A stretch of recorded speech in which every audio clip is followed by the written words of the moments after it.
What's up, YouTube? It's your boy Perfect Cell, and right now I want to make a video that I have been thinking about for a while now, and it's about talking white or acting white. Now, unless you've been living under a rock or living like a hermit all your life, you should know what I'm talking about. I'm talking about speaking the standard majority vernacular, or in layman's terms, speaking proper. Now, black people who speak like this often get criticized as being bougie, as being suburban, as being uppity, and many more. And you know, for a while now, like, people often like criticize me because of the way I talk, because you know I talk proper most of the time. But I'm here to tell you, I ain't never grew up rich. I ain't never like been in like a situation where like I was had a butler and all of that other stuff. Alright, you know, I never had an allowance, I never had a maid, I ain't had none of that. As a matter of fact, I never even had my own room until I was like maybe a teenager. But anyways, I wanna say this though. Like how I grew up pretty poor. Now don't get me wrong, we had enough to get us by, but that's all we had. Man, I remember wearing my brother's hand-me-down. We couldn't afford no Jordans on no real Timberlands. We had to get the fake Tims from TJ Maxx. And if y'all know what I'm talking about, I'm talking about them Timberlands with the bottom sole looking like bear traps. I'm talking about those Timberlands. Well, we even call them Timberlands. Like it didn't have like the little keychain hanging off the lace orifice. You know, we had no cable for a while, like none. We only had like maybe 7 channels, and none of them didn't have Cartoon Network or Nickelodeon. I don't even think one of them had Disney Channel, to be honest with you. Like the only time we got to watch cartoons was like early in the morning at like 8 o'clock. Man, that was back in the days where you had to get up for something, even when you didn't have school. Yeah, man, like all my childhood, when most people was watching, I don't know, Looney Tunes and Ben 10 and all that. Shoot, we was busy watching freaking Martin and the Fresh Prince of Bel-Air, Good Times, the Bernie Mac show. Shoot, as a matter of fact, we really didn't even watch like real cartoons until we got into our teens. And I remember like me being a teenager, like I had to catch up on all the cartoons that I missed. But I'm getting a little off topic though. But anyways, not only we had like 7 channels in the TV, but we also didn't have internet. Oh, wait a minute, we did have internet. But it's not like the internet we had now, or like the standard internet. You know, the internet that's like usually linked to cable, or Spectrum or whatever. No, we had like this artificial internet hotspot thing.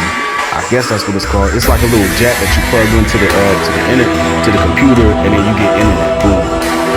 I don't really know what it was or how it worked. If I had to take a guess though, I think it was some sort of prepaid internet thing. If I had to take a guess. And boy, it was slower than Shaquille O'Neal when he was on the Celtics. Oh man. Now I know I'm gonna sound a little preachy by saying you can't judge a book by its cover. Don't judge a book by its cover, or whatever the case may be.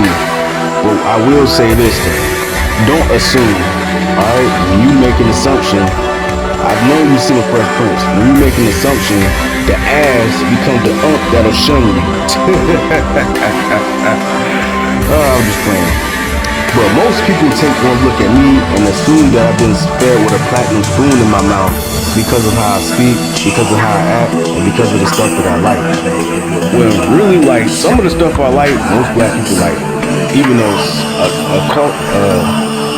a little bit of the stuff I like is what white people generally like. But I think I like more black stuff. But if that's even a thing, more black stuff. And it's strange, most black people, or even like, not even just black people, like Latino people, just every minorities who speak the standard English, or in other words, proper, they usually get shunned and profiled by their peers by saying, oh, you're too white, or oh, what's up with that white voice? You ain't at work, fool. You know, it's almost like they're showing as being pompous, bougie, sellout, and all the above. Now, don't get me wrong, in some cases, and I do put emphasis on the word some. In some cases, this is true, but only for the people who you're not used to talking like that.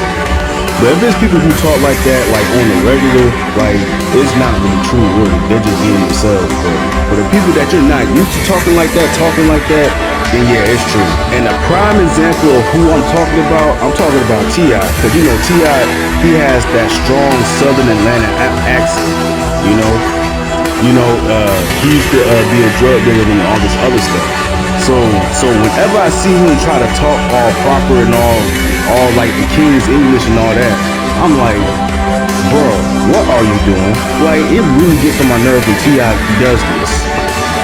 Like, when he talks like this, it's cringy, it's weird, and in my judgment, it's disrespectful. It's like, fool, you a rapper. Be a freaking rapper. Like, goodness gracious, man. And what really like gets on my nerves is when he uses all of these big unnecessary words. It's like, we get it. You're smart. Don't rub it in our faces. Like, good Lord, man. But basically the point I'm trying to make is this. If you don't talk like that on the regular and you know you don't talk like that, it comes off as you being fake. And above all, you're being insulting the other people who actually do talk like that casually. Now, if you're at work or at a job interview or something like that, then yeah, I'll give it a pass. Just don't overdo it, because one, you're probably not going to get that job if you overdo it, because I don't know if you know this, but supervisors, they can tell when you're not being genuine. Like, supervisors ain't stupid. You're not the only cat that they interview. Like, come on now. And all my minorities who speak the standard in English casually, y'all not alone. You know, I know y'all getting tired of taking all of this criticism from your peers, being critiqued and all this other stuff, and feeling like, oh, I don't belong where I'm at and stuff like that. But y'all not alone, man. All I gotta say is this: don't be afraid to be different. You know, be you. All right. All of us are all different for a reason. We all look different for a reason. We all talk different for a reason. We all different sizes for a reason. So let's not be a slave to this, oh, I'm hood, I'm this, I'm that. Like, nah. Don't be a slave to your own race. Like, don't be a slave to your own racial boundaries. Like, don't be afraid to cross over. Now, I'm not saying be no sellout though. Don't sell out your race. Don't do that. But what I am saying is this: don't afraid to be heard and don't be afraid to be yourself. But in most cases, if you're black, you most likely can code switch. This might sound a little contradictory on what I just said earlier, but hear me out. Code switching is basically changing, like, not necessarily your personality, but I guess you could say like being a chameleon with your mannerisms, you know. And I know some people who can code switch, but also being themselves at the same time, you know. And I'm one of those people. But we'll get later on into that aspect later on in the video. But anyways, I want to tell you like my life a little bit. Like I told you before, I grew up poor. I lived in one of the worst neighborhoods in Portsmouth, Virginia called Lincoln Park. But I'm not even going to get into that right now. But me being a black man in the streets, I was very different. I was super duper different. Because even though I was living in the hood, the school that I typically go to were predominantly white schools. So some of the personalities by white people, some of the stuff that like Caucasian people liked and what have you, it kind of rubbed off on me.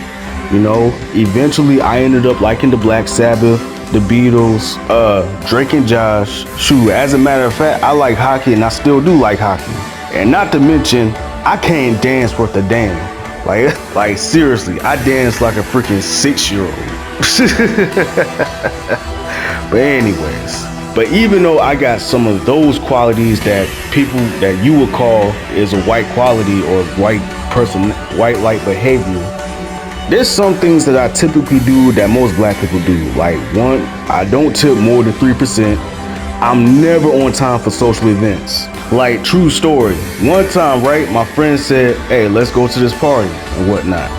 The party starts at like, what, at 5 o'clock. I was like, all right, bet.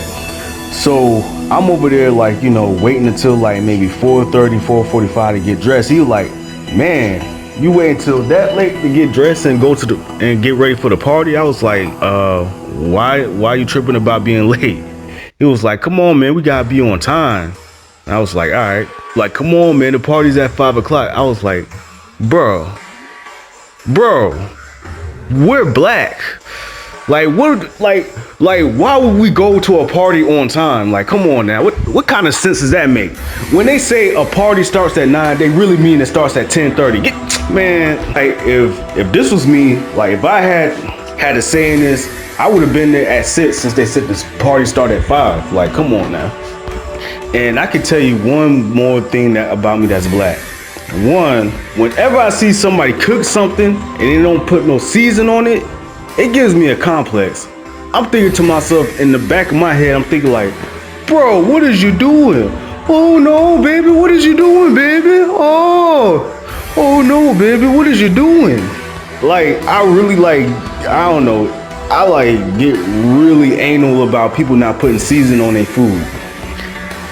Not to mention, I also like rap music. I also like Fridays, Menace to Society, ATL, a bunch of hood classics. And not to mention, I use a whole bunch of jelly jars, Philadelphia cream cheese containers as Tupperware. Now, I'm not saying all of this to compensate for the way I talk, because I don't really see it as an adversity.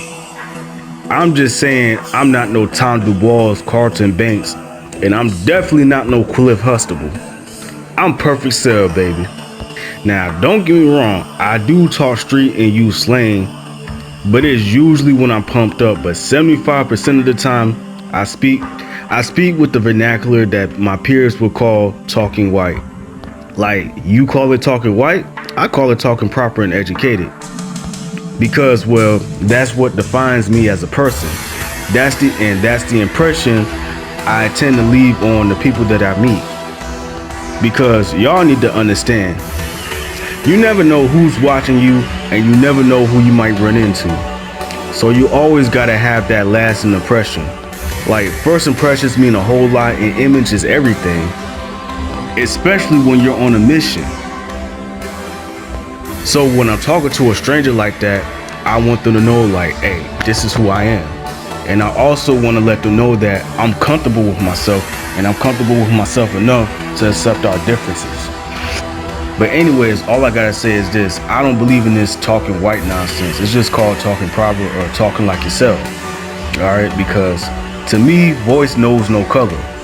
So don't be afraid to speak proper if you speak proper casually. Or some different dialect. Don't silence your true self. But anyways, this here concludes this video. This is your boy Perfect Cell, and I'm Ghost.